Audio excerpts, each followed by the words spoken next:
ورحمۃ اللہ وبرکاتہ۔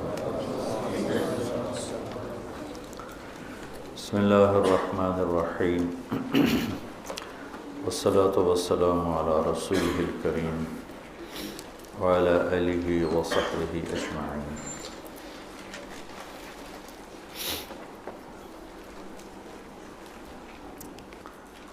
ہندوستان میں 90 ہجری میں سندھ میں سب سے پہلے اسلام آیا۔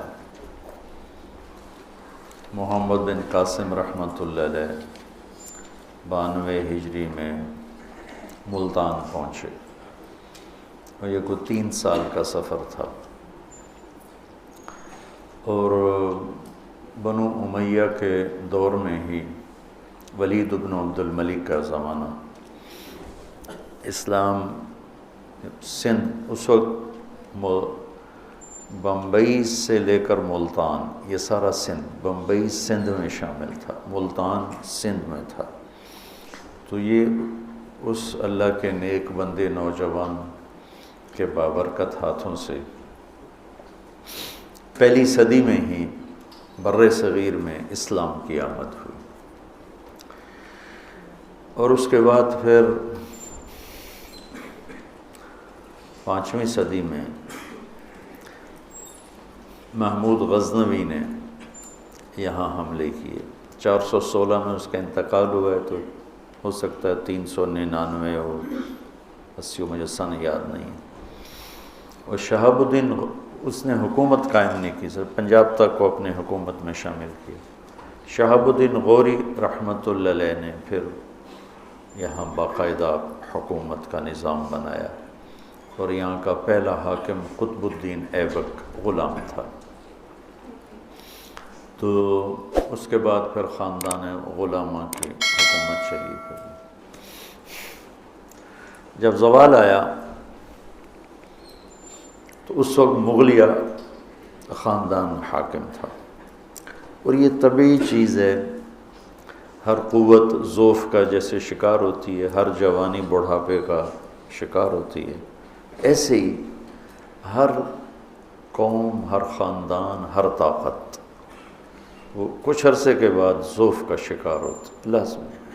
تلک ایام نداولھا بین الناس، اللہ اس کو ایسے ہی پھراتا رہتا، کبھی ادھر کبھی ادھر۔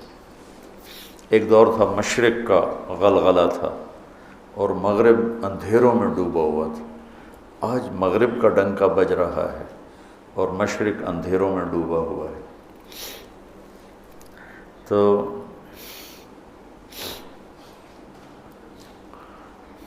انگریز کی آمد شاہ جہان کے دور یا جہانگیر کے دور میں ہوئی،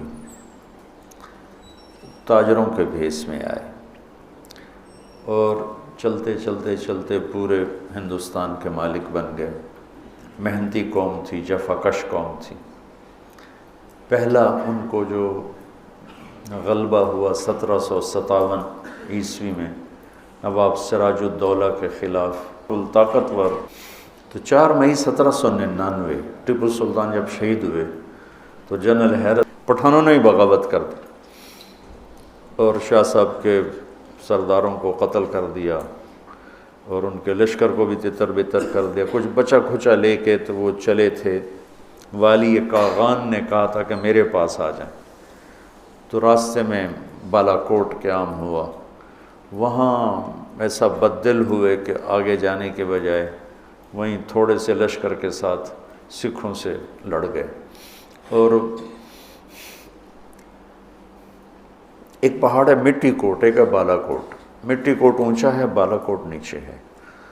تو وہاں کے جو مقامی مسلمان تھے وہ سکھوں کو مٹی کوٹ تک پہنچانے کے لیے رہبر کے طور پہ استعمال ہوئے۔ جب قوم ڈوبتی ہے تو صرف ایک کی غداری سے نہیں ہوتا، ساری دیگ ہی خراب ہو چکی ہوتی۔ سکھوں کو تو راستے کا نہیں پتہ تھا، انہیں مقامی مسلمان گجر وہ راستہ دکھاتے دکھاتے مٹی کوٹ تک لائے، اور وہ یوں اس طرح جو یہاں بیٹھا ہے وار تو اسی کا چلے گا، یہ بالا کوٹ یہاں ہے، مٹی کوٹ یہاں ہے۔ تو شکست ہوئی، شہید ہو گئے، شاہ اسماعیل بھی شہید ہو گئے، سید احمد بھی اللہ سے دعا کی میری لاش کا پتہ نہ چلے، وہ نالے میں بہہ گئی، پتہ نہیں کہاں چلی گئی۔ اب جو ان کی قبر 2 جگہ بنی ہوئی ہے، گڑھی حبیب اللہ بھی ہے اور بالا کوٹ بھی ہے، اور دونوں فرضی قبریں ہیں، ان کی تو لاش ہی اللہ نے چھپا دی تھی۔ تو 1834 میں لارڈ میکالے آیا کہ ایک ایسا نظام تعلیم لایا جائے جو انہیں غیر مسلم نہ بنائے، انہیں مسلمان نہ چھوڑے، یہ نام کے مسلمان ہوں اور اندر سے انگریز کے غلام ہوں، ذہنی فکر، ذہنی سوچ وہ ساری بن جائے غیر مسلم والی، اور شکل صورت ظاہر یہ ہو مسلمان والا۔ ایک ایسا نظام تعلیم مرتب کرنے کے لیے لارڈ میکالے 1834 میں آیا تھا۔ تو اس کے بعد 1857 میں جنگ آزادی ہو گئی۔ وہ جنگ کیا تھی، ایسے بھیڑ بھڑکا تھا، نہ کوئی تنظیم، نہ ترتیب، نہ کوئی قائد، نہ لیڈر، تو اس میں شکست ہونا لازمی چیز تھی۔ اس کے بعد پھر انگریز کا ظلم بڑھا۔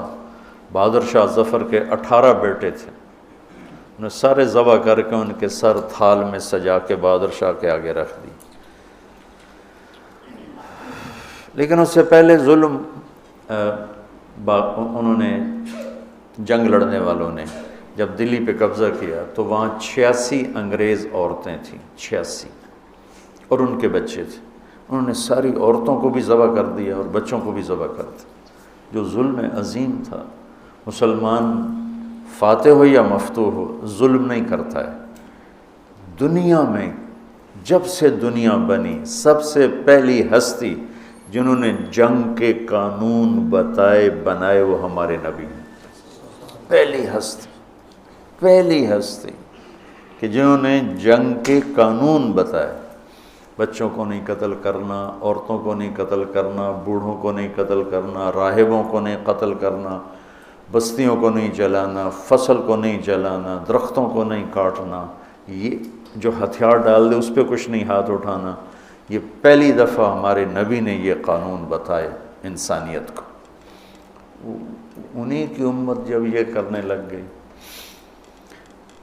تو پھر انہوں نے سر ڈبلیو ہنٹر 1857 کے بعد آیا، انہوں نے فوکس کیا کہ مسلمانوں کو کس طرح ختم کر دیا جائے، زیرو کر دیا جائے۔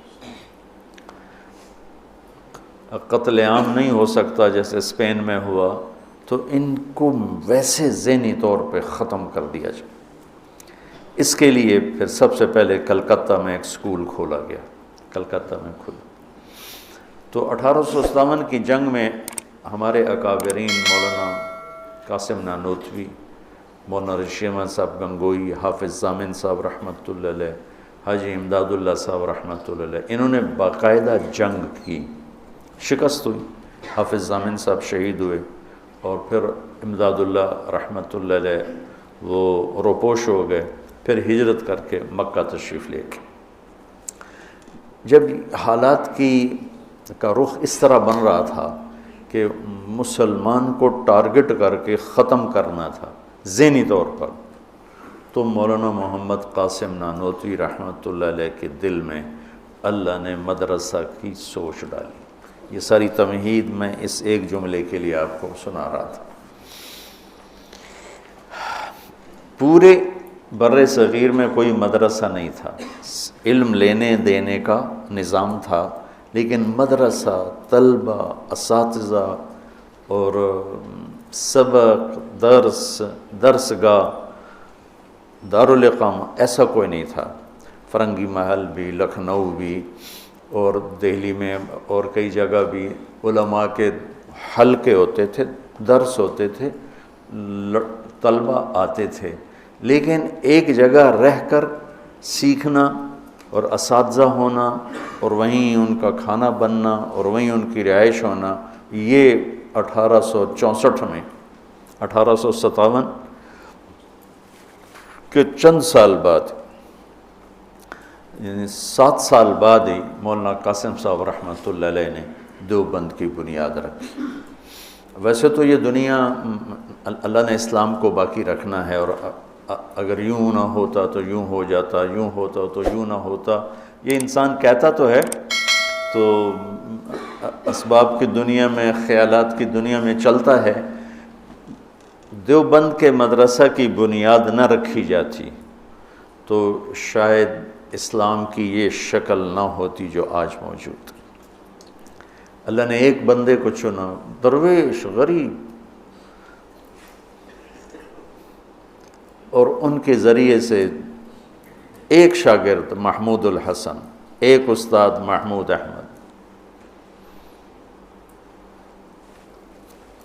بہت بڑے مناظر تھے مولانا قاسم صاحب، کبھی کسی مسلمان فرقے سے مناظرہ نہیں کی۔ جنہوں نے دیوبند کی بنیاد رکھی انہوں نے مناظرے کی یوں نفی کی، ہم مناظر بننے کو ہی آج دین کی خدمت سمجھ رہے ہیں۔ ساری زندگی مناظرے کی ہے، ہندوؤں سے، عیسائیوں سے، دہریوں سے، آریہ سے، بڑے بڑے پادریوں سے مناظرے کیے اور ان کے چھکے چھڑا دیے، لیکن کسی مسلمان فرقے کے ساتھ مناظرہ نہیں کیا۔ شیخ الہند کی بات میں پھر نقل کرتا ہوں کہ جب وہ مالٹا سے واپس آئے تو فرمایا دو باتیں نظر آئی ہیں امت کے زوال کی، ایک قرآن سے دوری اور ایک آپس کا اختلاف۔ تو میری اب جتنی باقی زندگی ہے میں زور لگاؤں گا کہ قرآن کی تعلیم کو عام کیا جائے اور آپس کے اختلاف کو ختم کیا جائے۔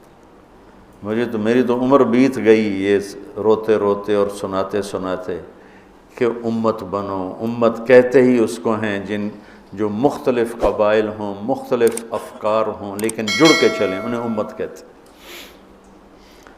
تو ہم کسی کو اپنے عقائد پر لانے کی محنت چھوڑ دیں، ہم ان کے عقائد کا احترام کریں، اپنے پر پابند رہیں، اور ان کی خدمات اب میں پوری دنیا میں دیوبند کا فیض 6 بر اعظم میں پہنچا ہوں، جہاں میں گیا ہوں دنیا کے آخری کنارے تک، وہاں اس مدرسے کا فیض پہنچا ہوا ہے، اور اللہ نے اس کے چشموں سے سیراب ہونے والوں کو پوری دنیا میں پھیلا دیا۔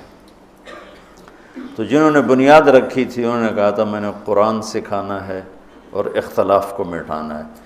میں بھی اسی پر بیٹھا ہوں رمضان میں، یہ اللہ کی کتاب میرے ہاتھ میں ہے کہ اس ساری کو تو میں 25 دن میں، کیا 25 سال بھی، ایک بات پڑھی ہوئی یاد آ گئی، پتہ نہیں کب پڑھی تھی، 20-25 سال پہلے۔